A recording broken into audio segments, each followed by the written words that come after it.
Hello everyone. आज के इस वीडियो में हम कक्षा 10 की जो विज्ञान है, जीव विज्ञान के 30 मोस्ट इम्पॉर्टेंट क्वेश्चंस को हम डिस्कस करने वाले, क्वेश्चन विद सॉल्यूशन के साथ। अगर आपको इसकी पीडीएफ चाहिए तो वीडियो को ज़रूर लाइक कर देना। जो बच्चा इस वीडियो को पूरा देखेगा उसको डिस्क्रिप्शन मिल जाएगा। ठीक है, चलिए स्टार्ट करते हैं। पहले क्वेश्चन पे आ जाते हैं।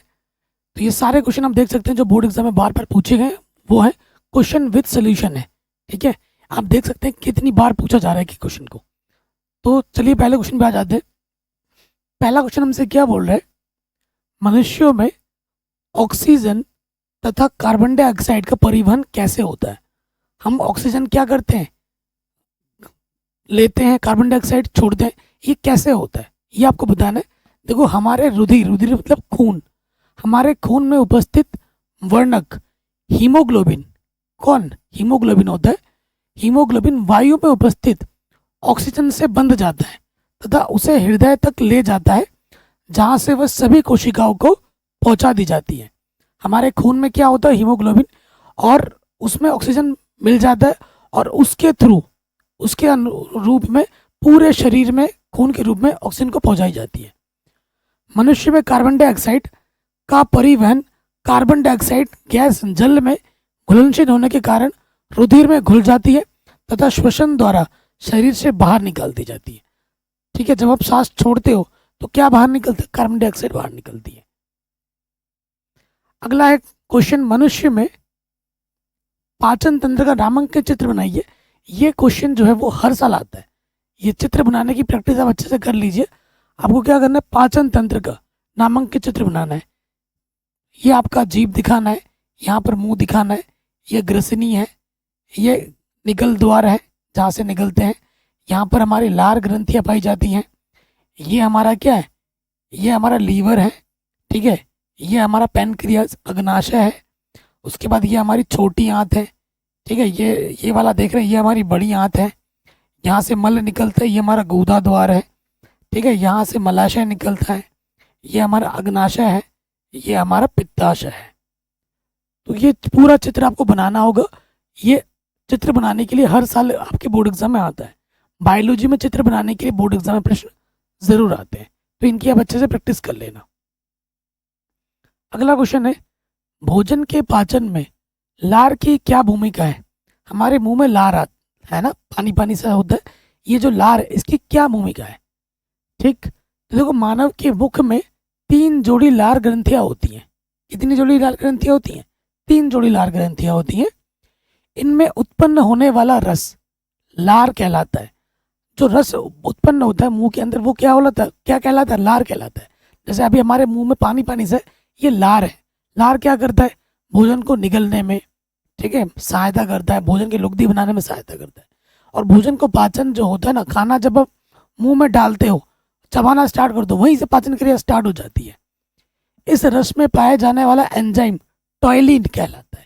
इसके अंदर क्या होता है, एंजाइम का नाम टॉयलिन है।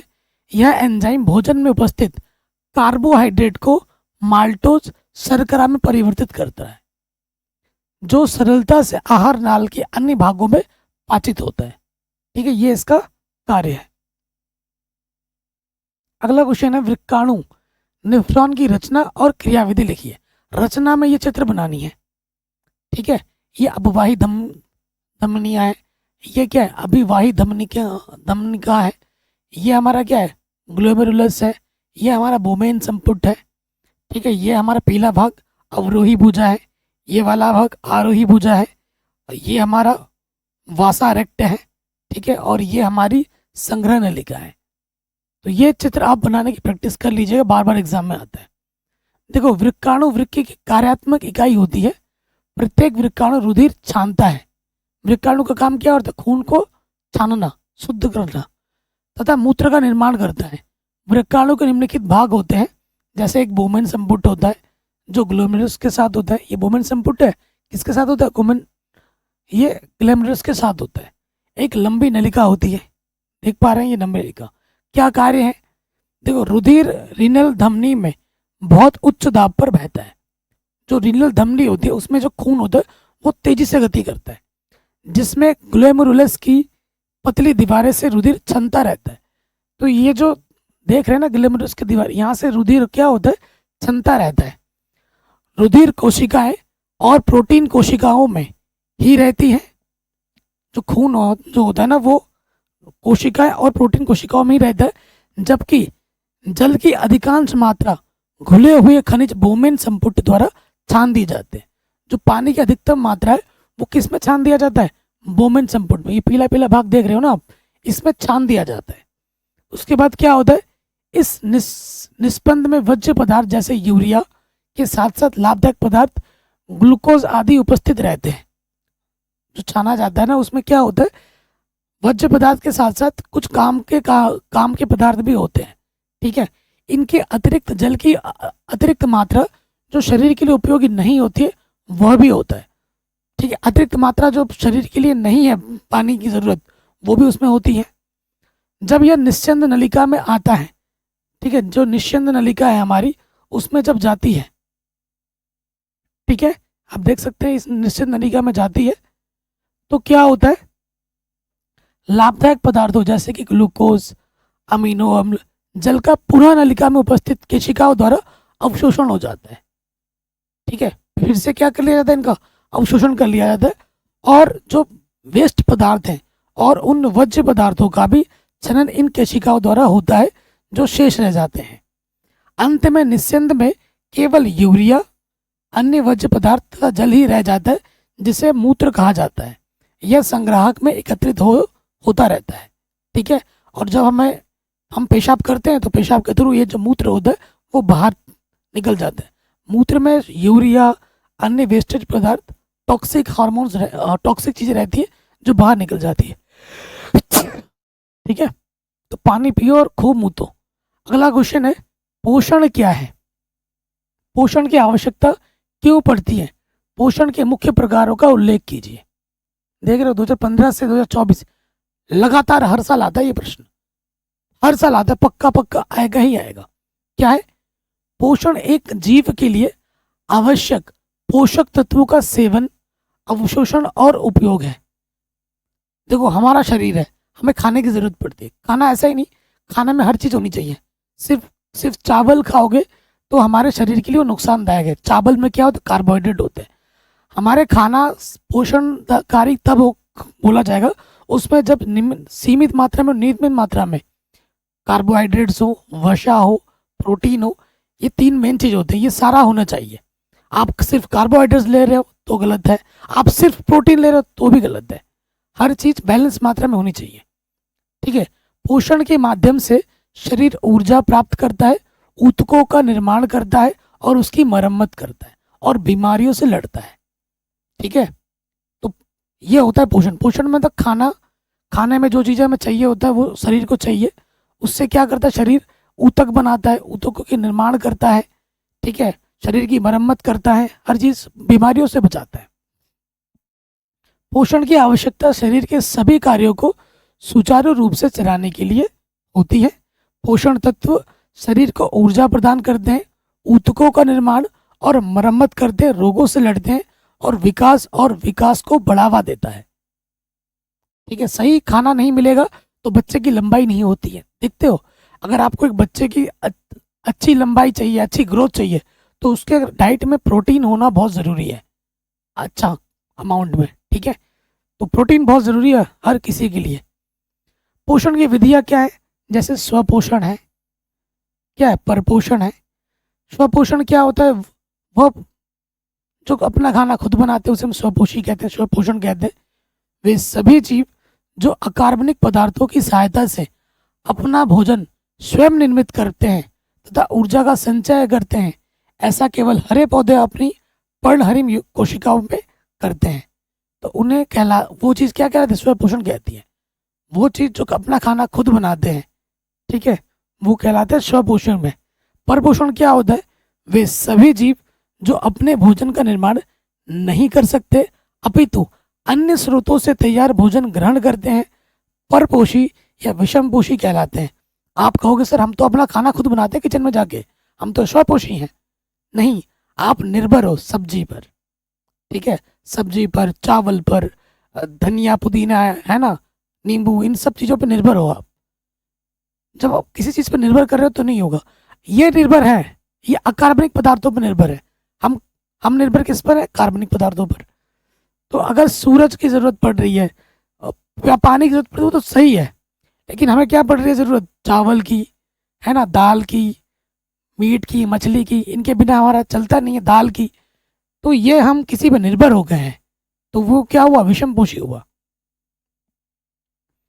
फिर अगला जो आता है प्राणी समभोजी पोषण। ठोस भोजन ग्रहण करने वाले जीव प्राणी समभोजी कहलाते हैं। ये भोजन का भक्षण करते हैं। सभी जीव प्राय इसी प्रकार के होते हैं। प्राणी भोजन, जैसे शेर हो गया, ठीक है, जैसे हम भी हो गए, ठीक है। मृतोपजीवी पोषण क्या होता है? ऐसे जीव जो अपना भोजन मृत जंतुओं या पौधों तथा उनके उत्सर्जी पदार्थों आदि से प्राप्त करते हैं, मृतोपजीवी कहलाते हैं। ठीक है, जो मरे हुए जानवरों से या मरे हुए चीजों से अपना भोजन प्राप्त करते हैं वो क्या कहलाते हैं? मृतोपजीवी पोषण कहलाते हैं। मृत नाम से स्पष्ट है। परजीवी पोषण ये क्या होता है? ऐसे जीव जो अपना भोजन दूसरे जीव के शरीर के बाहर अथवा भीतर रहकर प्रत्यक्ष रूप से उसके जीवित अवस्था में ही प्राप्त करते हैं, परजीवी कहलाते हैं। तो जैसे फीता कृमि होता है, कीड़ा, पेट का कीड़ा बोलते हैं, वो अपना पोषण हमसे प्राप्त करता है। जैसे जोंक, ठीक है, वो आपसे प्राप्त करेगा पोषण। जब तक आप जीवित हो तब तक, आप खत्म तो वो भी खत्म। समझ रहे हो?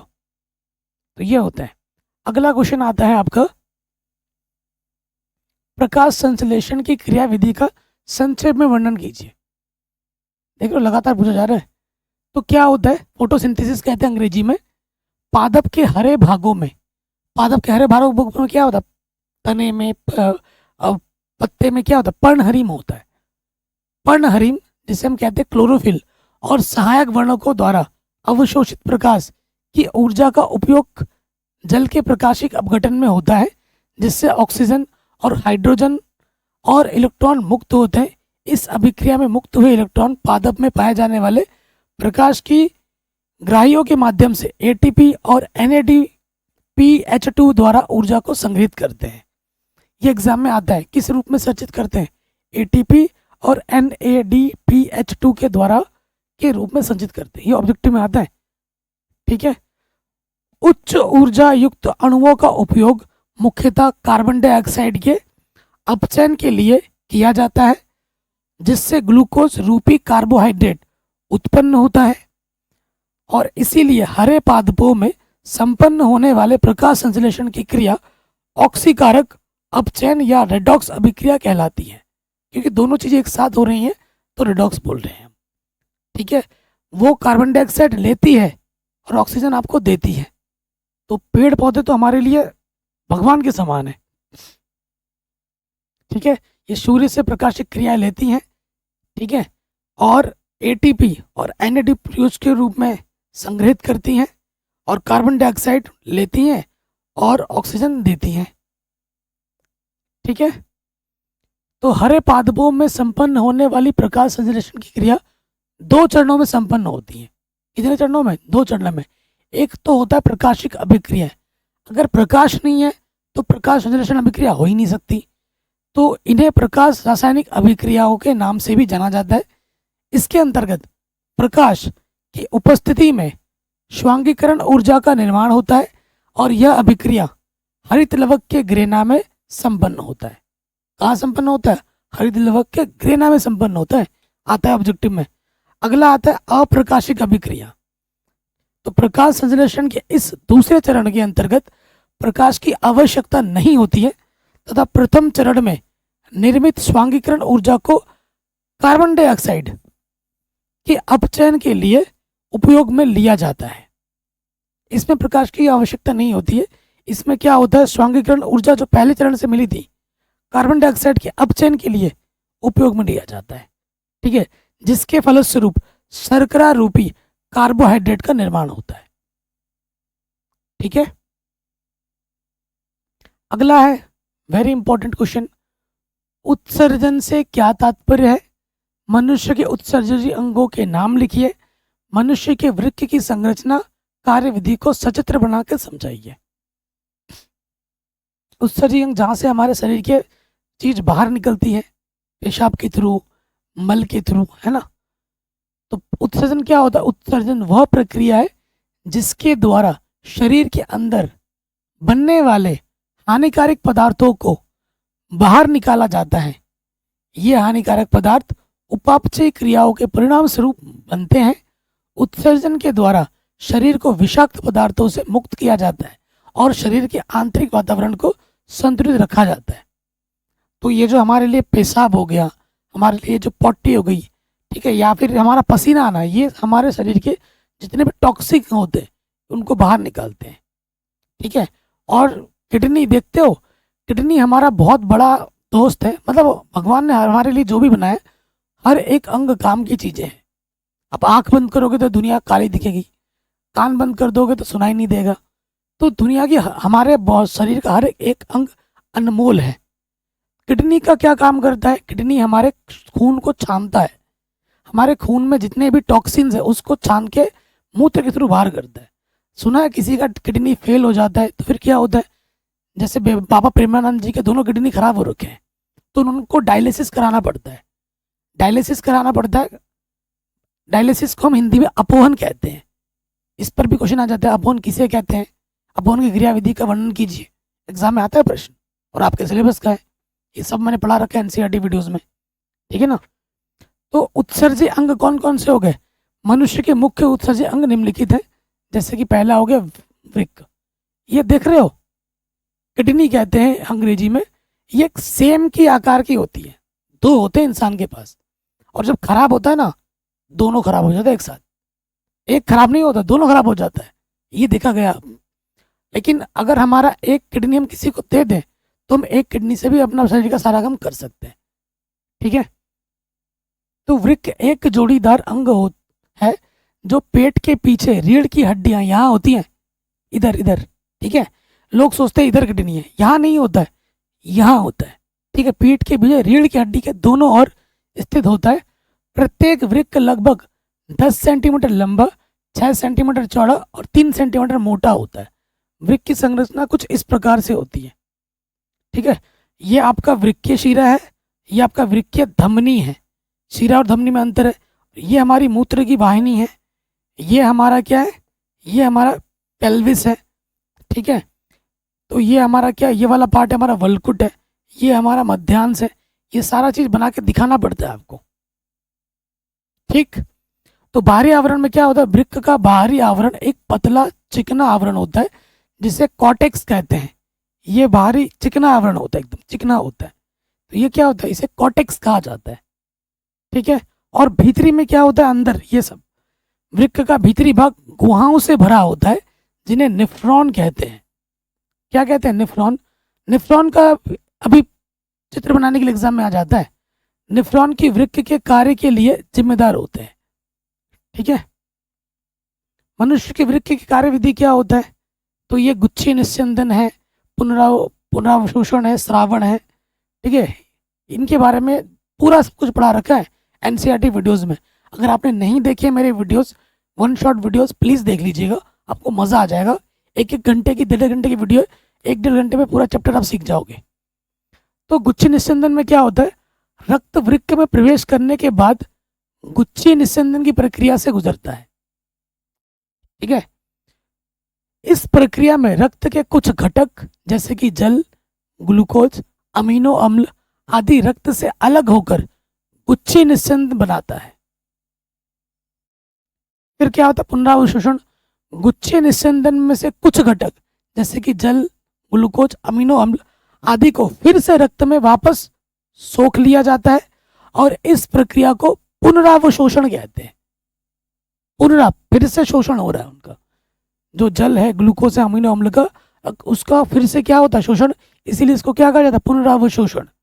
फिर क्या होता है? श्रावण। गुच्छी निस्यंदन में से कुछ घटक यूरिया, यूरिक अम्ल आदि को रक्त से अलग करके मूत्र में निकाल दिया जाता है और इस प्रक्रिया को श्रावण कहते हैं, ठीक है। अंततः गुच्छे निस्यंदन से प्राप्त घटकों में से कुछ घटक पुनरावशोषित हो जाते हैं और कुछ घटक स्रावित हो जाते हैं। इस प्रकार मूत्र का निर्माण होता है। जो अवशोषण हो जाते हैं वो तो चलो सही है, और जो त्याग दी जाते हैं वो मूत्र में चले जाते हैं, ठीक है। और मूत्र का निर्माण हो जाता है, और जिसे हम बाद में त्याग देते मूत्र के द्वारा। अगला प्रश्न है, लगातार पूछा जा रहा है, क्या पौधों में वातपोत्सर्जन कितने प्रकार से होता है? रंध्रीय वातपोत्सर्जन क्रिया विधि का सचित्र वर्णन कीजिए। ठीक है, तो रंध्रीय वातपोत्सर्जन क्या है? यह पौधों में होने वाला सबसे प्रमुख प्रकार का वातपोत्सर्जन है। वातपोत्सर्जन पौधों की पत्तियों की सहायक सतह पर स्थित रंध्रों के माध्यम से होता है। देखो, पौधों में क्या होता है, रंध्र पाए जाते हैं और उन्हीं रंध्रों की मदद से क्या होता है, वातपोत्सर्जन की क्रिया होती है। रंध्र छोटे छिद्र होते हैं जो पत्तियों की सतह पर पाए जाते हैं, पत्तियों के सतह पर पाए जाते हैं, सरफेस पर। इन रंध्रों के माध्यम से जल के अणु वाष्प के रूप में बाहर निकलते हैं। उसी रंध्र से ना जो जल के अणु होते हैं वाष्प के रूप में बाहर निकलते हैं।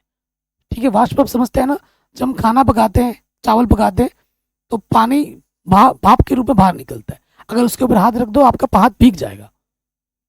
ठीक है, अगला है त्वचीय वातपोत्सर्जन। यह वातपोत्सर्जन पौधों की पत्तियों की सतह पर स्थित त्वचीय कोशिकाओं के माध्यम से होता है। नाम से स्पष्ट है, त्वचीय कोशिकाएं रंध्रों के अलावा पत्तियों की सतह पर भी उपस्थित होती हैं। इन कोशिकाओं के माध्यम से जल के अणु वाष्प के रूप में बाहर निकलते रहते हैं। अगला है स्टोमेटा के बीच की गुहिकाओं से वातपोत्सर्जन। यह वातपोत्सर्जन रंध्रों के बीच की गुहिकाओं के माध्यम से होता है। ठीक है, ये वर्ड याद रखिए, रंध्रों के बीच में क्या होती है, गुहिकाएं होती है, उनसे होता है। रंध्रों के चारों ओर स्थित कोशिकाएं इन गुहिकाओं को घेरती हैं। ठीक है, और कोशिकाओं के माध्यम से भी जल के अणु वाष्प के रूप में बाहर निकल जाते हैं। रंध्रीय वातपोत्सर्जन की क्रियाविधि क्या है? सबसे पहले क्या होता है, जल का परिवहन होता है। पौधों की जड़ों द्वारा जल और खनिजों का अवशोषण किया जाता है। यह जाइलम के द्वारा पत्तियों तक पहुंचता है। जल का वहन, जल का कौन करता है? जाइलम। नाम से एग्जाम में आता है, ऑब्जेक्टिव में। जल का वाष्पीकरण पत्तियों की सतह पर स्थित रंध्रों के माध्यम से जल के अणु वाष्प के रूप में बाहर निकलते हैं। किसके रूप में निकलते हैं? वाष्प के रूप में। यह वाष्पीकरण प्रक्रिया दिन के समय में सूर्य के प्रकाश और उच्च तापमान के कारण होती है। अगर सूरज की मात्रा ज़्यादा है या हवा ज़्यादा चल रहा है तो वाष्पोत्सर्जन की क्रिया ज़्यादा होती है। जल का संवहन, वाष्पीकरण के कारण जल के अणुओं के बीच एक खिंचाव बल उत्पन्न होता है। यह बल जल को जाइलम के द्वारा नीचे से ऊपर की ओर खींचती है। इसके द्वारा, जाइलम के द्वारा नीचे से ऊपर की ओर खींचती है। ठीक है, और ये चित्र बना लेना। ये चित्र भी एग्जाम में आता है तो अच्छे से बना लेना। अगला प्रश्न है, हर साल एग्जाम में आ जाता है, ये चित्र तो बहुत इंपॉर्टेंट है, हर साल आता है। कह रहे, तंत्रिका कोशिका न्यूरॉन की संरचना बनाइए और इसके कार्य का वर्णन कीजिए। ये तंत्रिका है, ये तंत्रिका का क्या है? केंद्रक है। ये क्या है? कोशिका काय है। ये तंत्रिकाक्ष है। ये हमारी क्या होती है? दुबिका होती है। और ये तंत्रिका का अंतिम सिरा होता है। और ऐसे बहुत से सारे होते हैं, एक दूसरे से अटैच रखते हैं, जुड़े रहते हैं। क्या कार्य है इसका? कोई भी सूचना तंत्रिका कोशिका के ध्रुमाकृतिक सिरे द्वारा उपार्जित की जाती है। एक रासायनिक क्रिया द्वारा एक विद्युत आवेग पैदा करती है। यह आवेग ध्रुमिका से कोशिका तक जाता है। यहां से कहां तक जाता है? कोशिका तक जाता है। ठीक है, केंद्र कोशिका तक जाता है यहां पर। तब तंत्रिकाक्ष, ठीक है, तब तंत्रिकाक्ष, ये हमारा तंत्रिकाक्ष है। तंत्रिकाक्ष में होता हुआ इसके अंतिम सिरे तक पहुंचता है। यहां से होता हुआ कहां तक जाता है? अंतिम सिरे तक जाता है। एक्सॉन के अंत में विद्युत आवेग कुछ रसायनों का विमोचन करता है। ठीक है, और ये रसायन रिक्त स्थान या सिनेप्स को पार करते हैं तथा अगली तंत्रिका कोशिका की दुमिका में पहुंच जाती है। क्योंकि ऐसे एक नहीं होते, अनंत होते हैं। एक के अंत में पहुंचा, फिर दूसरे के कहाँ में पहुंच जाएगा? ध्रुमिका में पहुंच जाएगा। फिर ध्रुमिका से होते हुए, कोशिका से होते हुए, तंत्रिका से होते फिर अंतिम सिरे पे पहुंच जाएगा। और ये क्रिया चलती रहेगी और इसके द्वारा सूचना का आदान प्रदान होता है। ठीक है, फिर इसी तरीके का विद्युत आवेग प्रारंभ करते हैं। ये हमारे शरीर के तंत्रिका आवेग की मात्रा की सामान्य योजना है जो तंत्रिका कोशिका का प्रमुख कार्य करती है। ठीक है, तो ये आपको लिख देना है। अगला प्रश्न है, देखिए 2015, 17, 18, 19, तो पिछले 2-3 साल से नहीं है लेकिन इस साल आ सकता है। कह रहे नलिका विहीन ग्रंथियों से आप क्या समझते हैं? थायराइड ग्रंथि का कार्य बताइए। ठीक है, तो नलिका विहीन ग्रंथि को हम क्या कहते हैं? अंतःस्रावी ग्रंथियां कहते हैं, दूसरा नाम घुमा के बोला है। तो हार्मोन स्रावित करने वाली ग्रंथियों को नलिका विहीन ग्रंथियां या फिर अंतःस्रावी ग्रंथियां कहते हैं, जो हार्मोन्स बनाती हैं। ठीक है, क्योंकि इनमें वाहिकाएं नहीं होती हैं और ये अपना स्राव सीधे रुधिर में छोड़ती हैं। रुधिर के साथ प्रत्येक हार्मोन शरीर में विशिष्ट स्थान पर पहुंचकर विशिष्ट परिवर्तन करता है, जैसे वृद्धि की दर को बढ़ाता है या घटाता है, गौण लैंगिक लक्षणों को प्रतिरक्षित करता है, लैंगिक परिपक्वता बनाता है। ठीक है, जैसे मैं अगर बोलूँ टेस्टोस्टेरोन, अगर पुरुष में टेस्टोस्टेरोन नहीं होगा या कम होगा तो किसी का देखा होगा दाढ़ी नहीं आती है, दाढ़ी कम होती है, तो टेस्टोस्टेरोन का कम होता है। और महिलाओं में क्या होता है? एस्ट्रोजन होता है। एस्ट्रोजन लेवल ज़्यादा होने पर और जो महिलाओं के जो लैंगिक गुण होते हैं वो जल्दी आ जाते हैं, अच्छा दिखता है। तो ये सब चीज़ें मैटर करती हैं। वृद्धि दर को भी बढ़ाता है। पौधों में वृद्धि के लिए क्या कौन जिम्मेदार होता है? ऑक्सीन। तो ये सब हम पढ़ेंगे, ये सब मैं पढ़ा चुका हूँ ऑलरेडी डिटेल में वाले वन शॉट वीडियोज़ में, हम जाके देख सकते हैं। तो मानव शरीर में पाए जाने वाली अंतःस्रावी ग्रंथियाँ क्या है? एक तो पीयूष ग्रंथि है, थायराइड ग्रंथि है, पैराथायरॉयड ग्रंथि है। तो पीयूष ग्रंथि क्या होता है? यह मस्तिष्क में स्थित होती है। ठीक है, इससे स्रावित हार्मोन ऑक्सीटोसिन, वैसोप्रेसिन, सोमेट्रोपिक ये होते हैं। थायराइड ग्रंथि, यह ग्रंथि यंत्र के पार्श्व उदर तल पर स्थित द्विपलतित संरचना होती है। यह मुख्य रूप से थायरोक्सिन या फिर थायराइड हार्मोन का निर्माण करती है। ठीक है, पैराथायराइड ग्रंथि क्या होती है? नेक्स्ट आता है एड्रिनल ग्रंथि, यह उदर में वृक्क के पास होती है। थाइमस ग्रंथि, यह वक्ष में स्थित होती है। और पिनियल, यह मस्तिष्क में स्थित होती है। ठीक है, ये मैंने पूरा डिटेल में बना दिया। ओके, अगला क्वेश्चन है, मनुष्य में पाई जाने वाली किन्हीं 4 वाहिका विहीन ग्रंथियों के नाम और उसके कार्य लिखिए। ठीक है, तो पहला है पीयूष ग्रंथि, दूसरा है थायराइड ग्रंथि जिसके बारे में अभी मैंने पढ़ के आए हैं। देखो, पीयूष ग्रंथि को मास्टर ग्रंथि भी कहते हैं, मास्टर ग्रंथि, क्योंकि अधिकतर सभी अंतःस्रावी ग्रंथियों पर इसके हार्मोन नियंत्रण रखते हैं। इसके अतिरिक्त इसके हार्मोन शरीर की वृद्धि, वृक्क नलिकाओं में जल के अवशोषण और गर्भाशय की भित्ति के संकुचन को प्रेरित करती है। ये इसका कार्य है और इसको मास्टर ग्रंथि भी कहते हैं। थायराइड ग्रंथि क्या है? यह उपापचय की दर, ऑक्सीजन की खपत, हृदय स्पंदन, ग्लूकोज के अवशोषण और ग्लूकोनेजिस को प्रेरित करती है। ठीक है, तो थायराइड ग्रंथि बहुत ज़्यादा इंपॉर्टेंट होती है, बहुत चीज़ों में ये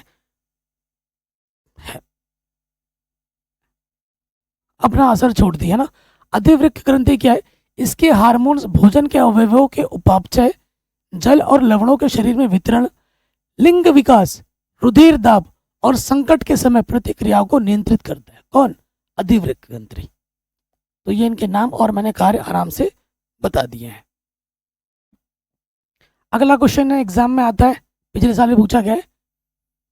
मानव मस्तिष्क का नामांकित चित्र बनाइए, संक्षिप्त में वर्णन भी कीजिए। ये चित्र बनाना है।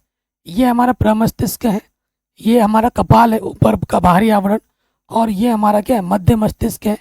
ये हमारा मेरुरज्जु है, मेन पार्ट है। ये हमारा पॉन्स है, ये हमारा मेडुला है, ये हमारा अनुमस्तिष्क है, ये हमारा पीयूष ग्रंथि है। ठीक है, और ये हमारा क्या है? ये वाला हाइपोथैलेमस। तो चित्र बनाने की अच्छे से प्रैक्टिस कर लेना। मानव मस्तिष्क एक जटिल अंग है जो हमारे शरीर के सभी कार्यों को नियंत्रित करता है। आप सोचते हो ना, मुझे भूख लग रही है, मेरा पेट बोल रहा है। आपका पेट नहीं, आपका मस्तिष्क बोलता है। ठीक है, यह हमारे शरीर के आंतरिक वातावरण को संतुलित रखने में, हमारी भावनाओं को नियंत्रित रखने में। देखो, जो जो कमज़ोर इंसान होता है, अगर जो माइंड से मजबूत है ना, तो वो अपनी सारी भावनाओं को कंट्रोल कर सकता है। रोना, धोना, हंसना, हर चीज़ों को वो कंट्रोल कर सकता है। ठीक है। हमारे सोच और याददाश्त को बनाए रखने, हमारे शरीर की गतिविधियों को नियंत्रित करने के लिए जिम्मेदार होता है। कौन? हमारा मस्तिष्क। ठीक है। अगर लोग कहते हैं ना, मैं क्या पता क्या कहता हूँ, जो प्राण है हमारा, प्राण किसे मैं मानता हूँ? मस्तिष्क को मानता हूँ। सोचता है, आपने कभी देखा होगा कि जब इंसान इमरजेंसी में जाता है और ब्रेन, आपका बॉडी एक्टिव है लेकिन ब्रेन डेड जब हो जाता है तो इंसान को डेड घोषित कर दिया जाता है। हार्ट चल रहा है, सारी चीज़ चल रही है, लेकिन ब्रेन डेड हो चुका है, तो उस इंसान को डेड करार दिया जाता है। क्योंकि मेरे हिसाब से, तुम सोचो, तुम्हारे शरीर का हाथ काट दिया गया, पैर काट दिया गया, कोई फर्क नहीं पड़ेगा तुम्हें। लेकिन तुम्हारा दिमाग क्या है मेरे भाई? तुम्हारा मस्तिष्क क्या है? तुम्हारा प्राण है। तुम्हारी सारी भावनाएं, सारी इमोशन इसके अंदर, ये तुम्हारा सीपीयू है। एक सीपीयू को किसी भी मॉनिटर के साथ हम अटैच कर सकते हैं, लेकिन सीपीयू अगर हटा के दूसरा सीपीयू लगा दो तो काम फते, उसकी कोई वैल्यू नहीं रही फिर, है ना? तो ये हमारा प्राण है मेरे हिसाब से। आप क्या कहते हो, कमेंट करके बताना। तो भाग जो है उनके बारे में बताएंगे। पहले बात करेंगे अग्र मस्तिष्क में। यह मस्तिष्क का सबसे बड़ा भाग है। इसमें निम्नलिखित भाग होते हैं। प्रमस्तिष्क होता है, यह मस्तिष्क का सबसे ऊपरी भाग होता है। इसमें निम्नलिखित भाग है। प्रीफ्रंटल कॉर्टेक्स, यह मस्तिष्क का सबसे आगे का भाग है। यह हमारी सोच, याददाश्त और निर्णय लेने के लिए जिम्मेदार होता है। कौन? Prefrontal cortex. ठीक है। थैलेमस, यह मस्तिष्क का एक संवेदी अंग है। यह संवेदी सूचनाओं को प्रमस्तिष्क तक पहुंचाता है। ठीक है। फिर हम आ जाते हैं हाइपोथैलेमस। यह मस्तिष्क का एक अंतःस्रावी अंग है।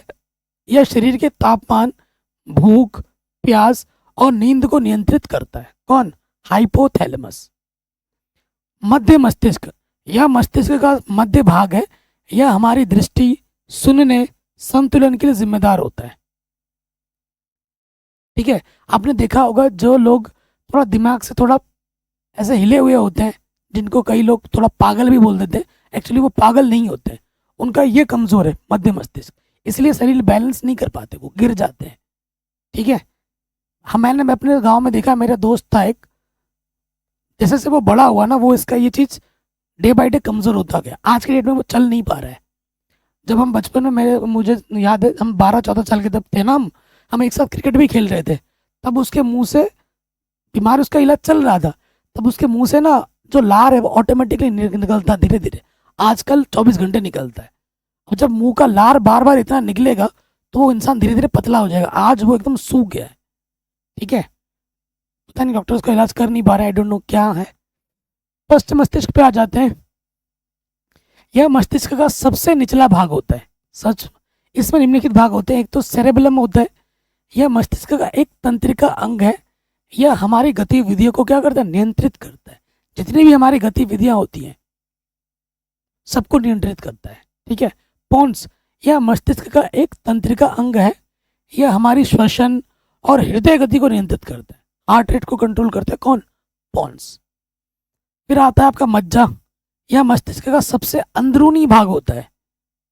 यह रीढ़ की हड्डियों से जुड़ा हुआ होता है। यह हमारी भावनाओं, हमारी मांसपेशियों की गतिविधि, हमारे शरीर के आंतरिक वातावरण को नियंत्रित करता है। देख रहे हो क्या क्या कर रहा है हमारा ये मस्तिष्क। फिर आता है मेरुरज्जु, जो यहाँ होता है। यह मस्तिष्क से निकलने वाली एक पतली तंत्रिका नलिका है। यह शरीर के निचले हिस्से को नियंत्रित करती है। शरीर का ये जो निचला हिस्सा है इसको कंट्रोल करती है। कौन? मेरुरज्जु। मानव मस्तिष्क में लगभग 100 बिलियन तंत्रिका कोशिकाएं होती हैं। 100 बिलियन। ठीक है।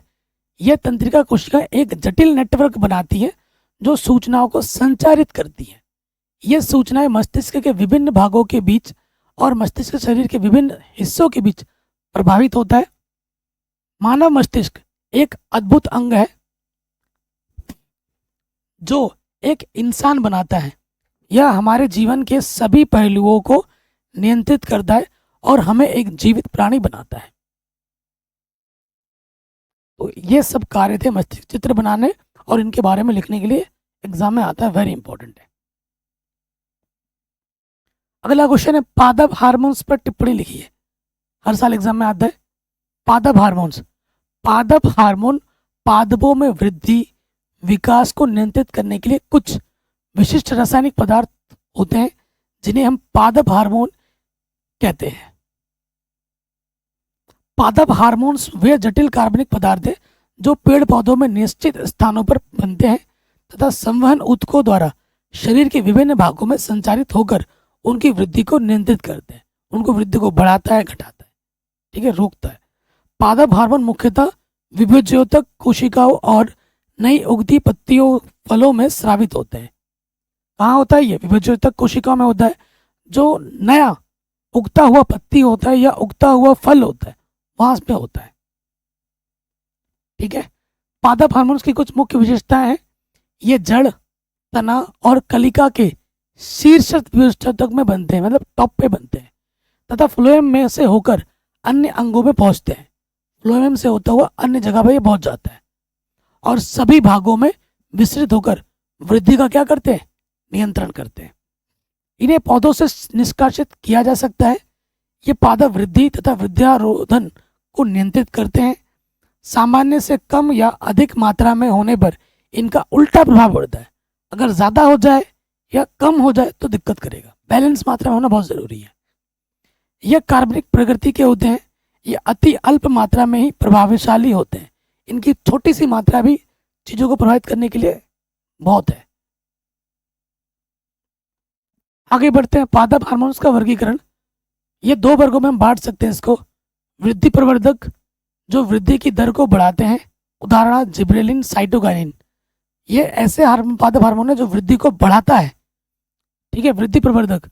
और एक होता है वृद्धि निरोधक जो वृद्धि की दर को कम करते हैं, उदाहरण एब्सिसिक अम्ल और एथिलीन। ये वृद्धि की दर को क्या करता है? कम कर देता है, वृद्धि को रोक देता है। अगला क्वेश्चन है ऑक्सिन एवं जिब्रेलिन हार्मोन्स के कार्यों का वर्णन कीजिए। दो पादप हार्मोन का नाम एवं कार्य भी लिखिए, ठीक है। तो देखिए मेरे भाई, ऑक्सिन एक प्रकार का पादप हार्मोन है जो पौधों की लंबाई में वृद्धि, कोशिका विभाजन और तने की ओर झुकाव को प्रेरित करता है। ऑक्सिन का उत्पादन पौधों के विभिन्न भागों में होता है, लेकिन इसका सबसे अधिक उत्पादन जो कलियां होती हैं उसके शीर्ष पे होती हैं। ऑक्सिन जड़ों से पत्तियों तक शीर्षक धागे के माध्यम से परिवहन करता है, ठीक है। ऑक्सिन के क्या कार्य हैं? पौधे की लंबाई में वृद्धि करता है। ऑक्सिन पौधे की लंबाई में वृद्धि को बढ़ावा देता है और यह कोशिकाओं की लंबाई में वृद्धि को भी बढ़ावा देता है, बढ़ाने का काम करता है। अगला है कोशिका विभाजन। ऑक्सिन कोशिका विभाजन को भी बढ़ावा देता है। यह कोशिकाओं के विभाजन को प्रेरित करता है जिससे पौधों की लंबाई और चौड़ाई में क्या होती है? वृद्धि होती है, ठीक। तने की ओर झुकाव। ऑक्सिन तने की ओर झुकाव को प्रेरित करता है। यह पत्तियों और फूलों को सूर्य के प्रकाश की ओर निर्देशित रहने में मदद करता है। आपने देखा होगा पत्ती फूल हमेशा जहां से सूरज उगता है उसी तरफ झुके रहते हैं।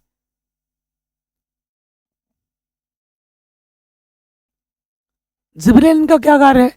जिब्रेलिन एक प्रकार का पादप हार्मोन है जो पौधे की लंबाई में वृद्धि, फल के विकास और बीजों के अंकुरण को बढ़ावा देता है। जिब्रेलिन का उत्पादन पौधों के विभिन्न भागों में होता है, लेकिन इसका सबसे अधिक उत्पादन फल और बीजों में होता है। जिब्रेलिन्स जड़ों से पत्तियों तक जाइलम के माध्यम से परिवहन करते हैं। किसके माध्यम से परिवहन करते हैं? जिब्रेलिन जाइलम के माध्यम से परिवहन करते हैं। जिब्रेलिन के कार्य निम्नलिखित हैं: पौधों की लंबाई में वृद्धि करना, फलों के विकास में वृद्धि करना, बीजों के अंकुरण में वृद्धि करना। तो पौधे की लंबाई में क्या करता है? जिब्रेलिन्स पौधों की लंबाई में वृद्धि को बढ़ावा देता है और यह कोशिकाओं की लंबाई में भी वृद्धि को बढ़ावा देता है। फल के विकास में जिब्रेलिन्स फल के विकास को बढ़ावा देते हैं और यह फल के आकार, वजन और रंग में वृद्धि करता है, ठीक है। जिब्रेलिन बीजों के अंकुरण को भी बढ़ावा देता है। यह बीजों के अंदर के भ्रूण की वृद्धि को प्रेरित करता है। तो ये काम है जिब्रेलिन के, ठीक है, बढ़ावा देना। अगला क्वेश्चन है प्रतिवर्ती क्रिया किसे कहते हैं? प्रतिवर्ती चाप को नामांकित चित्र द्वारा उदाहरण देकर समझाइए। प्रतिवर्ती क्रिया वह क्रिया है जो किसी उद्दीपन के प्रति स्वचालित रूप से होती है। यह क्रिया मेरुरज्जु द्वारा नियंत्रित होती है। प्रतिवर्ती क्रियाओं में चेतना की आवश्यकता नहीं होती है। अब सपोज करो तुम यहाँ देख रहे हो, तुम्हारे दोस्त ने तुम्हारा हाथ लेके तवे पे रख दिया, ऐसे खोलते हुए तवे में, तो फट से ऐसे हाथ हटा लगे, तुमने तवा देखा भी नहीं है, ठीक है, तुमने ये भी नहीं देखा उधर ठंडा है गर्म है, तुम्हें गर्माहट का महसूस होगा, तुम फट से हाथ डालोगे तुरंत, तो ये क्या होती है?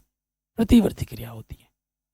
ठीक है, उदाहरण के लिए जब आपके हाथ में किसी गर्म वस्तु का स्पर्श होता है तो आप अपना हाथ तुरंत पीछे खींच लेते हैं, यह एक प्रतिवर्ती क्रिया है। ठीक है, प्रतिवर्ती चाप क्या होता है? प्रतिवर्ती क्रियाओं को प्रतिवर्ती चाप द्वारा समझाया जा सकता है। प्रतिवर्ती चाप एक तंत्रिका मार्ग है जो उद्दीपन से लेकर क्रिया तक की प्रक्रिया को नियंत्रित करता है। ठीक है, चित्र द्वारा समझाना है अब इसको। ये देखिए, ये चित्र आप बना के दिखा देंगे। ठीक है, ये चित्र आप बना के क्या करेंगे? दिखा देंगे। इसमें संवेदी न्यूरॉन होते हैं, यह उद्दीपन के मेरुरज्जु तक ले जाता है। मध्यवर्ती न्यूरॉन होते हैं, यह संवेदी न्यूरॉन से प्राप्त सूचनाओं को चालक न्यूरॉन तक ले जाता है। और चालक न्यूरॉन क्या होता है? यह मध्यवर्ती न्यूरॉन से प्राप्त सूचनाओं को मांसपेशियों तक ले जाता है। ठीक है, इतने काम होते हैं। ये चित्र आप बना के दिखा देना। अगला क्वेश्चन है, हार्मोन तथा विकर क्या होते हैं? पिछले 2-3 साल से पूछा नहीं गया, इस साल आ सकता है। ठीक है, हार्मोन एक ऐसे रासायनिक संदेशवाहक होते हैं जो अंतःस्रावी ग्रंथि सीधे रुधिर में स्रावित होकर सारे शरीर में संचित होते हैं। इनकी सूक्ष्म मात्रा, थोड़ी सी मात्रा, इन्हीं विशिष्ट कोशिकाओं या विशिष्ट अंगों की कोशिकाओं की कार्यकी को वातावरणीय दशाओं की आवश्यकता अनुसार प्रभावित कर सकता है। ठीक है, तो अभी आपने एक न्यूज़ सुना होगा, क्या नाम है, संजय बांगर। संजय बांगर जी का लड़का जो है, क्रिकेटर थे, एक एक्स क्रिकेटर, उनका बेटा, उनको लगे हैं क्या, लड़का से लड़की बनाने के लिए क्या लगे हैं, कुछ इंजेक्शन वगैरह लगता है, हार्मोनल इंजेक्शन। तो वो लड़का से लड़की बन रहा है अब। ठीक है, तो क्या मैटर करता है, क्या मैटर कर रहा है? ये हार्मोन, उनको हार्मोनल इंजेक्शन लग रहे हैं, तो लड़का से सारे गुण लड़की बन जा रहे 10 महीने के अंदर। उसके बाल लंबे हो गए, दाढ़ी गायब हो गई है, त्वचा से बाल कम हो रहे हैं, त्वचा तेली हो रही है, सुंदर हो रही है भाई। ठीक है, अब एंजाइम क्या होते हैं?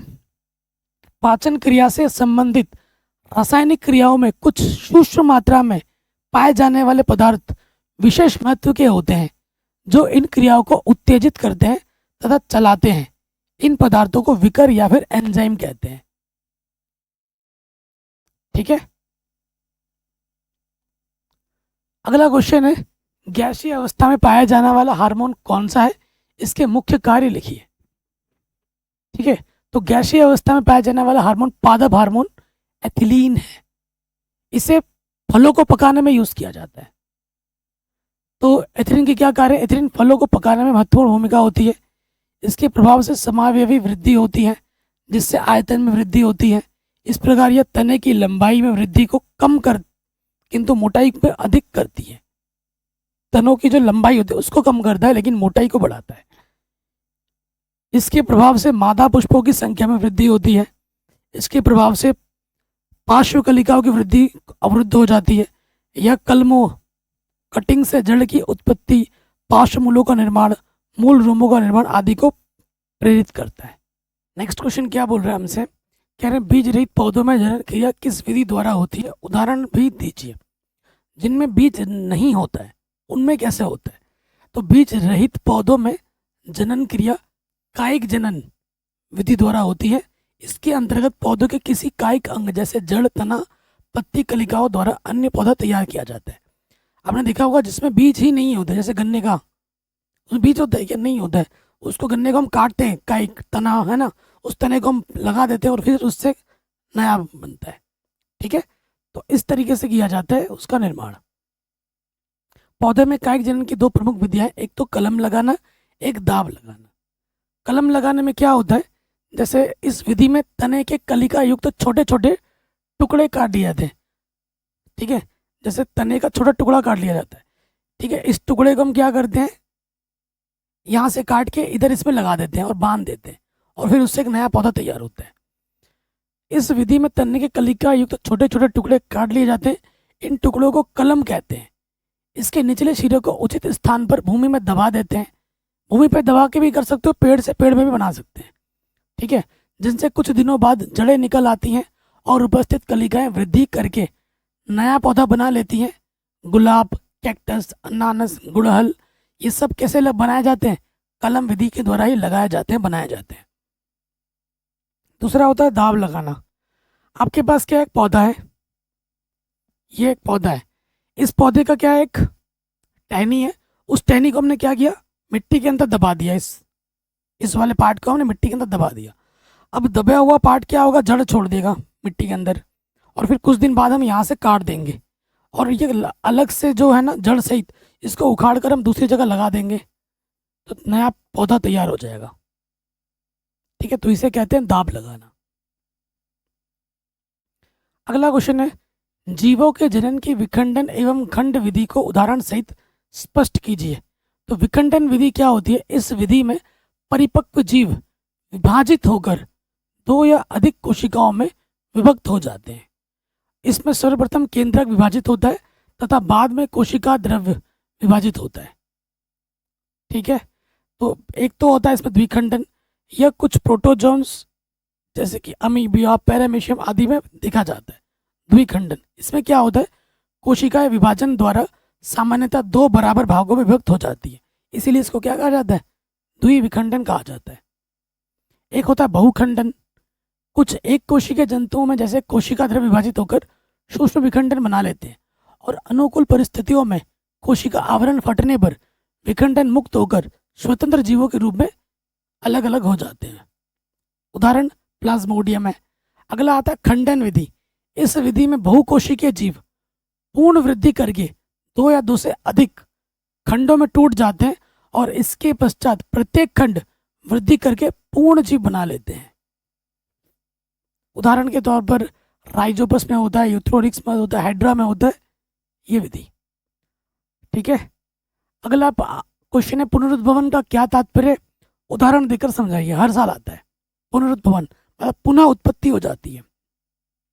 देखो, जैसे हाइड्रा हो गया, स्पंज हो गया, जीवों के दो या दो से अधिक भागों में काटने पर, जैसे ये एक भाग है, ठीक है, ये टोटल एक भाग है, इसको हमने काट दिया बीच से, ये ऊपर वाला भाग है, ये नीचे वाला भाग है, तो ये ऊपर वाला भाग इसका नीचे वाला भाग नीचे बना लेगा, और ये नीचे वाला भाग इसका ऊपर वाला भाग बना लेता है। तो एक चीज दो अलग टुकड़ों में काट के दो अलग जीव बन गए। ठीक है, तो दो या दो से अधिक भागों में काटने पर प्रत्येक भाग अपनी कमियों को करके एक पूर्ण जीव बना लेता है। हमें अपनी कमियों को पूर्ण करके एक पूर्ण जीव बना लेता है। इस प्रकार केचुआ, सितारा मछली आदि भी शरीर का अधिकांश भाग दोबारा बना लेते हैं। काश ये गुण हमारे में भी होता, है ना, मजा ही आ जाता। अगला क्वेश्चन है, स्वपरागण और परपरागण में अंतर बताइए। ठीक है, एक एक उदाहरण देकर समझाइए।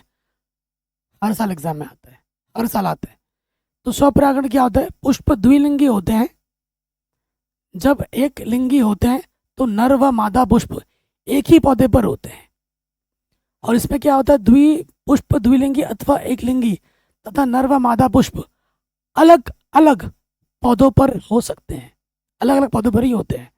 नर और मादा भाग एक साथ परिपक्व होते हैं। इसमें अधिकतर अवस्थाओं में नर व मादा भाग अलग अलग समय पर परिपक्व होते हैं।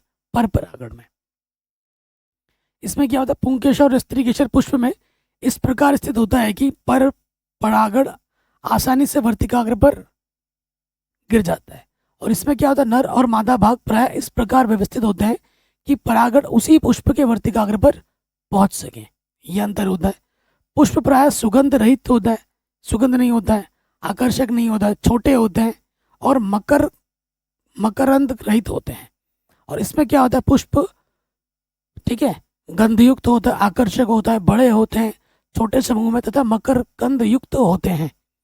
कुछ पौधों के पुष्प कभी खुलते ही नहीं है, हमेशा बंद रहते हैं इसमें स्वपरागण में, और पर परागण में क्या होता है, इस प्रकार की व्यवस्था नहीं होती, हर एक फूल खुलता है।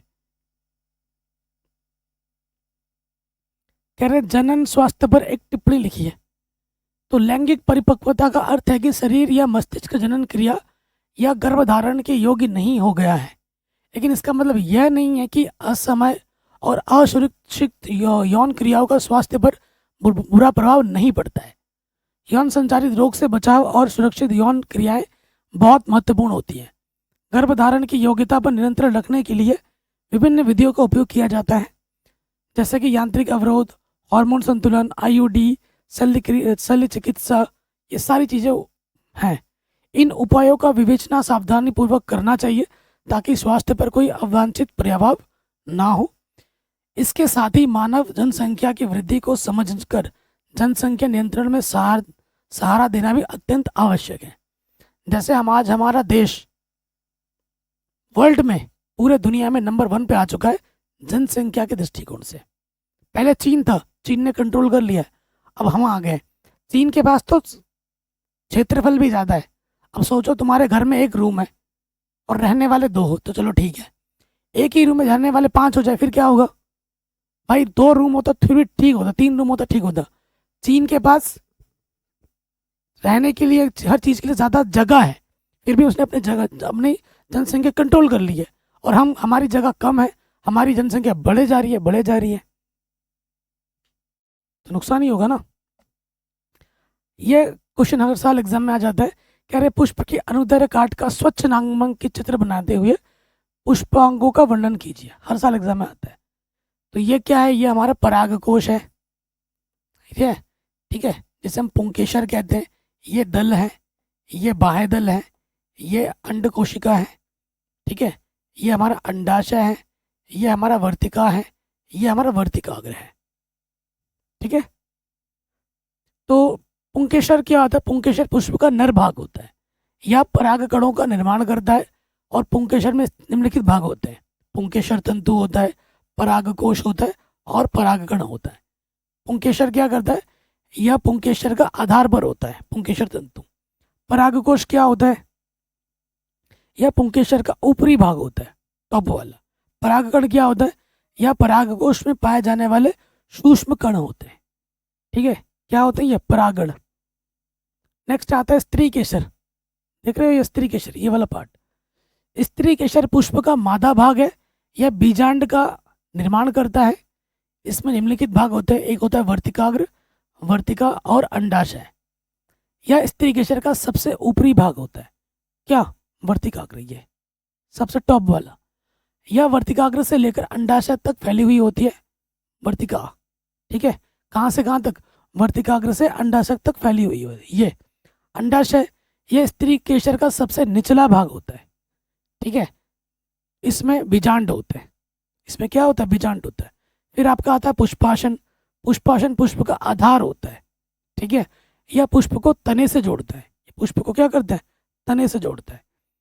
फिर आता है पुष्पपत्र। पुष्पपत्र पुष्प का रंगीन भाग होता है, यह पुष्प को आकर्षक बनाता है, ठीक है। चित्र बनाना और इसके बारे में लिखना है, ठीक।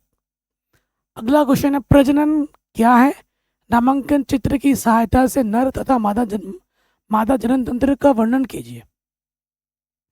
तो देखो क्या होता है, जो फीमेल होती हैं और मेल होता है, जब फीमेल और मेल आपस में प्यार करते हैं, ठीक है, फीमेल का जो स्पर्म होता है और मेल का स्पर्म जो होता है, जब वो आपस में मिलते हैं तो क्या बनाते हैं? जाइगोट बनाते हैं, ठीक है। जाइगोट से क्या बनता है? एम्ब्रियो बनता है, और उसके बाद बेबी का निर्माण होता है, ठीक है।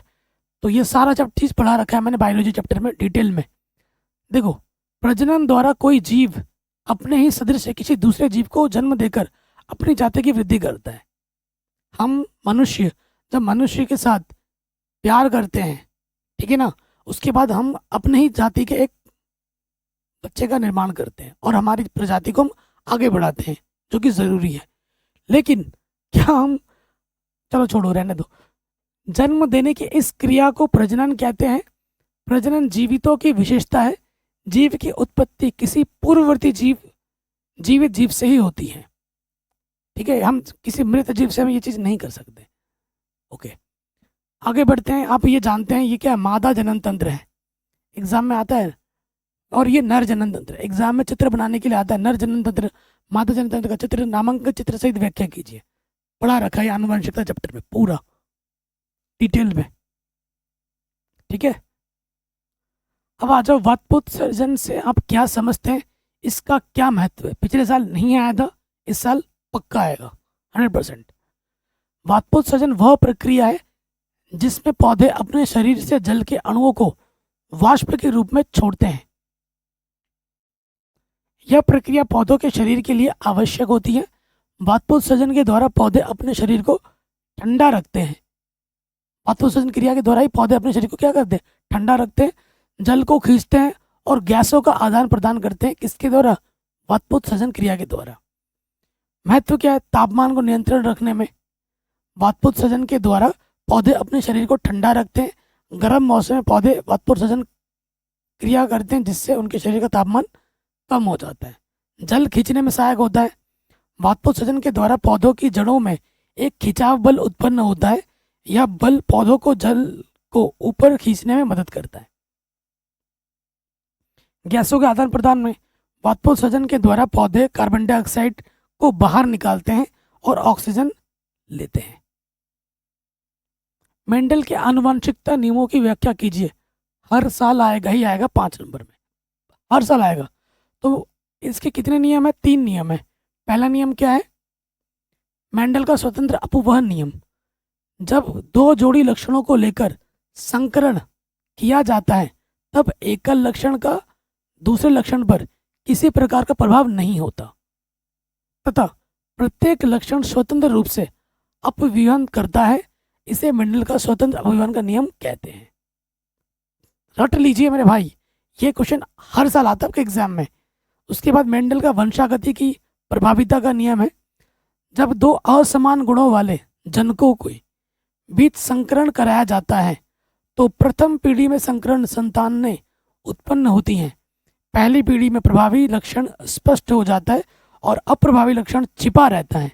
उदाहरण, जब मेंडल ने लंबे पौधे का संकरण शुद्ध बौने पौधे से कराया तो उन्होंने देखा प्रथम पीढ़ी में केवल लंबे पौधे प्राप्त हुए। मतलब 2 विभिन्न गुणों वाले को जब संकरण कराया जाता है तो पहली पीढ़ी के गुण आते हैं, दूसरी पीढ़ी के गुण छुपे हुए रहते हैं। तो ये होता है मेंडल का वंशागति के प्रभाविता का नियम। ठीक है, आपने देखा होगा, मैं आपको एग्जाम्पल दे रहा हूँ। अमिताभ बच्चन और एक है जया बच्चन। अमिताभ बच्चन कितने लंबे हैं और जया बच्चन कितनी छोटी है, लेकिन उनके जो जितने भी बच्चे हुए हैं सारे लंबे लंबे हुए हैं। क्यों? क्योंकि प्रथम पीढ़ी के गुण आए उनमें, लेकिन द्वितीय पीढ़ी के गुण छुपे हुए हैं। ठीक है, आगे फ्यूचर में जब उनके जो संतान होंगी, उनके संतान के संतान जो होगी वो छोटे भी हो सकते हैं। ठीक है, मेंडल का वंशागति के पृथक्करण का नियम। गैमेट निर्माण के समय 2 एलीलीय जोड़े पृथक हो जाते हैं और जीन के एक जोड़े में से केवल एक ही जीन गैमेट में पहुंचता है। दोनों जीन कभी कभी नहीं पहुंचते हैं। जीन की इस प्रकृति को हम क्या कहते हैं, पृथक्करण कहते हैं। शॉर्ट में लिखवाया मैंने एकदम, ताकि आप याद रख पाओ। तो इसको कॉपी में लिख लीजिएगा और ये 5 नंबर में हर साल आता है। अगला क्वेश्चन जो हर साल आता है, देख पा रहे हो, हर साल आता है। क्या है वो? लिंग गुणसूत्र का क्या अर्थ है? मनुष्य में लिंग निर्धारण किस प्रकार होता है, समझाइए। तो ये जो भी चीज लिखी हुई है ये समझ लोगे तो आप खुद से लिख पाओगे। पुरुष और महिला में 23 जोड़े गुणसूत्र होते हैं। कितने जोड़े? 23 जोड़े, जिसमें से 22 जोड़े गुणसूत्र पुरुष और महिला में समान होते हैं। फर्क सिर्फ एक जोड़ी गुणसूत्र का होता है, उसे लिंग बोला जाता है। ठीक है, लिंग गुणसूत्र कहा जाता है। तो जो महिला में होती है, महिला में होता है वो XX और पुरुष में होता है XY। इसी गुणसूत्र का फर्क है। जब महिला का X पुरुष के Y से मिलता है तो क्या बनता है, XY, और लड़का बॉय बनता है। जब महिला का X और पुरुष का भी X मिलता है तो क्या बनती है, लड़की का निर्माण होती है। यही चीज आपको कॉपी में आराम से अपने शब्दों में लिख देना है, पूरे नंबर मिलेंगे। ठीक है, पूरे नंबर मिलेंगे। अगले क्वेश्चन पे आ जाओ। आनुवंशिकता को परिभाषित कीजिए। इसकी खोज कब की और किसने की? कुछ ऐसे लक्षण सभी जीवों में होते हैं जो उन्हें अपने जनकों से प्राप्त होते हैं। जैसे मेरी शक्ल मेरे पापा से मिलती है, आपकी शक्ल भी आपके पापा या मम्मी से मिलेगी। ये हमें अपने जनकों से मिला है, हमारे जो जनक हैं, जो जन्मदाता है, उनसे मिला है। कुछ ऐसे लक्षण सभी जीवों में होते हैं जो उन्हें अपने जनकों से प्राप्त होते हैं और पीढ़ी दर पीढ़ी चलते रहते हैं। इन लक्षणों को आनुवंशिक लक्षण कहते हैं। इन लक्षणों का एक पीढ़ी से दूसरी पीढ़ी, एक जीव से दूसरे जीव में जाना आनुवंशिकता कहलाता है, हेरिडिटी कहलाती है। आनुवंशिकता के कारण ही पीढ़ी दर पीढ़ी जीवों में समानता बनी रहती है। इसी कारण मनुष्य की संतान मनुष्य, बंदर की संतान बंदर और गाय की संतान गाय होती है। ठीक है।